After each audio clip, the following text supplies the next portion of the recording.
Episode की शुरुआत में हम देखते हैं कि मिस्टर स्वात के रूम में मुनीर आता है तो मिस्टर स्वात उस पर चिल्लाने लगते हैं और कहते हैं कि तुम कहाँ थे तुम। पेरल घर नहीं जानी चाहिए, उसे होटल में ही रोक कर रखो, ठीक है। तो बीच बीच में मुनीर मिस्टर स्वात बोलता रहता है तो मिस्टर स्वात कहते हैं मुझे इंटरप्ट मत करो, तो वो चिल्लाता है और कहता है कि मुझे इंटरप्ट करना पड़ेगा, कुछ इससे भी ज्यादा गलत हुआ है। मिस्टर नजीर पेरिल को अपने साथ ले गए हैं। मैंने पहले अपने लोगों को फ़ोन किया था, कोई फ़ोन नहीं उठा रहा था, नो मैंने सिक्योरिटी से पता किया तो हमारे सभी आदमी अनकॉन्शियस पड़े हुए हैं। ये सुनकर मिस्टर स्वात की तबीयत खराब होने लगती है। मुनीर उन्हें संभालता है तो मिस्टर स्वात कहते हैं कि तुम मुझे अभी मिस्टर नजीर के घर ले चलो, मैं अपनी बेटी और ग्रैंड चिल्ड्रंस को लेकर आऊंगा। मुनीर कहता है कि आप मिसेस पेरल को वापस नहीं ला सकते, उन्हें तो केवल मिस्टर सार्प ही ला सकते हैं। मैं जाकर मिस्टर सार्प को ढूंढता हूँ। और सार्प ने जो पेरल को मैसेज किया था उसके बारे में भी मुनीर मिस्टर स्वात को बताता है और कहता है कि मैं अपने गार्ड्स अभी भेज रहा हूँ। तो वो कहते हैं कि जल्दी करो, तुम लोग जल्दी भेजो अपने गार्ड्स। जब पेरल मिस्टर नजीर के घर पहुंचती है तो वो सामने उजाड़ पड़े गार्डन को देखती है, जहाँ उसे याद आता है कि यहाँ पर तो गुलाब के फूल हुआ करते थे और उन्हीं एक गुलाब के फूल में से एक फूल मिस्टर नजीर के बेटे ने पेरल को दिया था, जिसे देखकर वो बहुत खुश थी और उसके अंदर रिंग थी जिसे फिर बाद में उसने पेरल को पहनाया। लेकिन तभी उसे एक और फ्लैशबैक याद आता है जहाँ पर वो अपने बॉयफ्रेंड से कह रही थी कि अब ये सब कुछ खत्म हो चुका है। तो वो बोलता है कि क्या मतलब तुम्हारा। तो कहती है कि तुमने कहा था कि तुम वो चीज़ नहीं लोगे लेकिन तुमने फिर ली। तो गाइज आप समझ जाइए कि वो चीज़ क्या है। मैं आपको थोड़ा सा हिंट देती हूँ, ये वही चीज़ है जो पुलिस को आरिफ की शॉप से मिली थी। अभी पेरल ये सब बातें सोच ही रही थी कि इतने में डोरुक और निसान अली उमर को आवाज़ें लगाने लगते हैं और फिर डोरुक उनके पास जाने लगता है तो बाहर उसे रोक लेती है। तो डोरुक जिद करने लगता है लेकिन इसके बाद भी बाहर स्ट्रिक्टली उन दोनों को कहती है कि तुम लोग यहीं पे बैठो, तुम बाद में मिलना अपने भाइयों से। अब नेक्स्ट सीन में हम देखते हैं कि शीरीन बेटे का काम कर रही होती है कि तभी उसे एक मैसेज आता है जिसमें लिखा होता है कि मैं तो तुमसे अपनी नजरें हटा ही नहीं पा रहा हूँ। Hi guys, welcome to the Neha Sharma show. Guys जैसे कि मैंने आपको पहले भी बताया है कि मेरा एक और यूट्यूब चैनल है जिसका नाम है द रीडर 15। गाइस इस बार मैं उस चैनल पर जो वीडियो लेकर आई हूँ सच में आपकी सोच को हिला के रख देगा। उसका टाइटल है कि क्या मनुष्य बनेंगे एआई के गुलाम, और आपको ये जरूर देखना चाहिए। मुझे लगता है कि हर इंसान को ये वीडियो जरूर देखना चाहिए। बिलीव मी गाइस, उसमें बताई गई एक एक बात से आप लोग कनेक्ट कर पाएंगे और आप जरूर देखिए। मैं लिंक आपको डिस्क्रिप्शन में दूंगी। लेकिन उससे पहले अगर अभी तक आपने इस चैनल को सब्सक्राइब नहीं किया है तो प्लीज चैनल को सब्सक्राइब कर लीजिए and hit the bell icon so that आपको वीडियोस की नोटिफिकेशन मिल सके और मुझे नई वीडियो बनाने की मोटिवेशन। चलते सीधा आज की वीडियो की ओर। तो शीरीन फिर से मैसेज करके पूछती कि कौन, तो वो कहते हैं कि मैं एम्ब्रे हूँ। ये देखकर वो खुश हो जाती है और एम्ब्रे को मुस्कुराकर मुड़ के देखती है और फिर मैसेज करती है कि मुझे भी यही उम्मीद थी। इतने में वहाँ जेदा और मिसेस हतीजे आ जाती हैं। तो एम्ब्रे बोलते हैं कि आप लोग इतना जल्दी आ गए। तो जेदा कहती है कि हाँ, हमें बस स्टेटमेंट ही तो देनी थी, कोई लॉ बुक तो लिखनी नहीं थी, इसलिए हम तुरंत आ गए। तो फिर शीरीन पूछती है कि कैसा रहा सब कुछ। तो जेदा कहती है सब कुछ बहुत अच्छा रहा, उन लोगों ने हमें बहुत प्यार दिया। उन्होंने कहा क्या ब्यूटीफुल स्टेटमेंट दिया तुम लोगों ने। और फिर एकदम गुस्से से बोलती है कि कितनी बार ये सब होता रहेगा, कब तक जा जाके हम सेम स्टेटमेंट देते रहेंगे।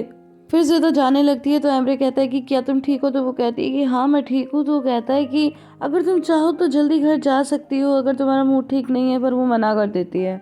इसके बाद शीरीन आती है और कहती है कि आज इसका मूड थोड़ा ठीक नहीं है, वरना ये मुझसे ऐसे बात नहीं करती, इसका दिल तो गोल्ड का है। और इन दोनों को यूं बातें करते मिसेस हतीजे भी देखती हैं। तो एम्ब्रे बोलता है हाँ मैं जानता हूँ, she has a heart of gold. तो इसके बाद शीरीन बोलती है कि क्योंकि अब मेरी मॉम आ गई है तो क्या मैं जा सकती हूँ, मुझे और ईड को बाहर हैंग आउट करने जाना है। तो एम्ब्रे बोलता है कि मैं देख रहा हूँ कि तुम लोग अच्छे दोस्त बन गए हो। तो शीरीन बोलती है कि हाँ ईड बहुत ही प्यारी लड़की है। इसके बाद वो कहता है कि ठीक है फिर हम टच में रहेंगे। तो शीरीन कहती है कि हाँ ठीक है। नेक्स्ट सीन में जेदा और ईडल किचन में काम कर रहे होते हैं कि तभी वहाँ पर शीरीन आ जाती है और ईडल से कहती है कि तुम जल्दी से तैयार हो जाओ, हम चलते हैं। तो वो कहती है कि ठीक है मैं आती हूँ। फिर शीरीन चेंजिंग रूम में जाती है, इतने में उसे एक मैसेज आता है जिसमें लिखा होता है कि 10 मिनट में मुझे टावर के पास मिलो। तो वो मुस्कुराने लगती है। तो वहाँ पर मिसेस हतीजे भी होती हैं और वो उससे उसकी मुस्कुराहट का कारण पूछती हैं। तो वो कहती है कि कुछ नहीं मॉम, ऐसे ही। एक सीन में हम देखते हैं कि मिस्टर स्वात के आदमी सार्प के एक्सीडेंट वाली जगह पे पहुंच जाते हैं एंड ऑफ कोर्स उन्हें वहाँ पर सार्प तो नहीं मिलता। फिर उनमें से एक आदमी कॉल करके बोलता है कि हमें मिस्टर साहब तो नहीं मिले लेकिन उनकी गाड़ी मिल गई। नेक्स्ट सीन में हम देखते हैं कि शीरीन टावर के पास खड़ी होती है और तभी से एक मैसेज आता है कि मैं यहाँ पर हूँ, अपने पीछे देखो। और पीछे कोई और नहीं बल्कि ईडल होती है और शीरीन कहती है कि क्या तुम थी। तो ईडिल कहती है कि ऑफ कोर्स मैं ही तो थी।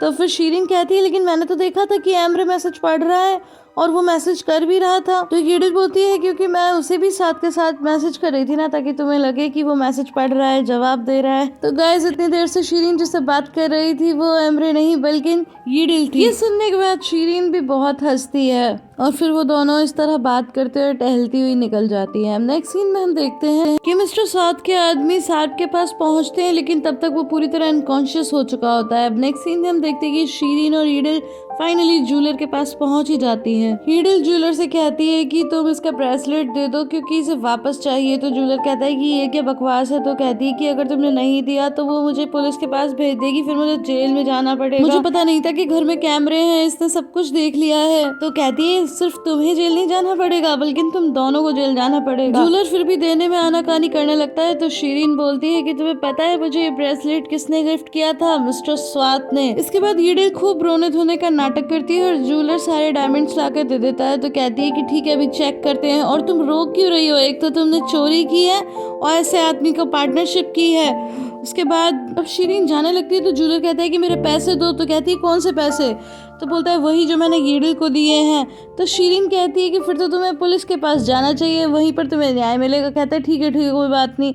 और चलते हुए ईडिल कहती है कि thank you so much jeweller से। और जैसे ही शीरीन बाहर आती है खूब तेज हंसती है और ईडिल भी खूब हंसती है।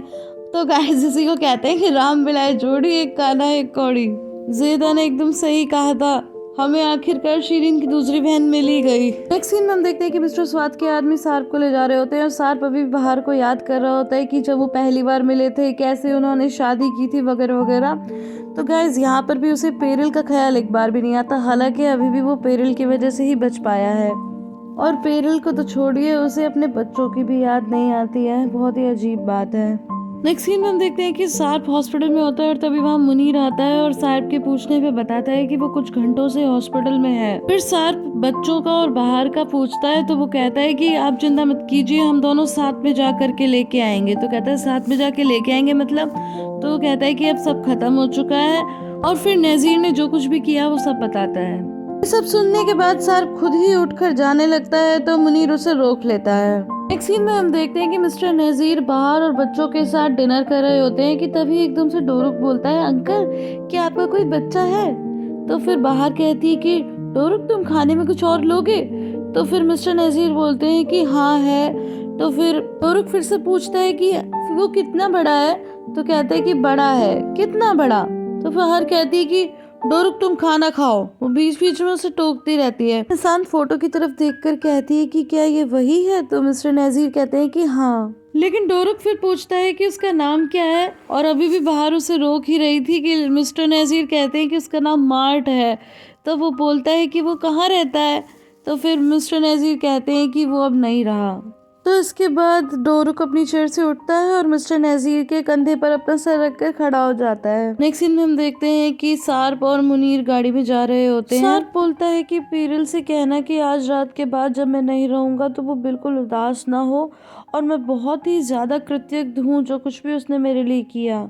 वो बहुत ही अच्छी इंसान है और मुझे पता है कि तुम लोग अली और उमर का बहुत ही अच्छा ख्याल रखोगे। तो मुनीर बोलता है कि ठीक है मिस्टर सार्प, मेरा जितना भी पैसा है वो सारा बाहर को दे देना और फिर एक दिन जाकर उसे ज़रूर बताना कि क्या हुआ था। उसे हर एक सेकंड बताना, उसे बताना कि मैंने अपनी आखिरी सांस तक सिर्फ उसी से प्यार किया है। सांस आई और सांस गई, हर पल मैंने बस उसे ही प्यार किया है। और मेरी सुंदर सी बहार को ये भी बताना कि वो दोबारा प्यार करे, एक अच्छा इंसान ढूंढे और कभी अगर मुझे याद करे बीच बीच में तो हमेशा अच्छे तरीके से याद करे, हमारे अच्छे दिन याद करे जब हम खुश रहते थे।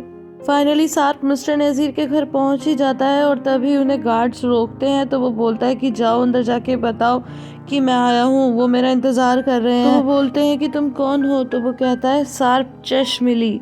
और इसी के साथ ये एपिसोड यहाँ पे खत्म हो जाता है। गाइस आई होप आपको ये वीडियो पसंद आई होगी। अगर पसंद आई है तो इसे लाइक शेयर एंड कमेंट करना बिल्कुल भी ना भूलें। फिर मिलती हूँ अगले वीडियो में, तब तक के लिए bye bye and take care.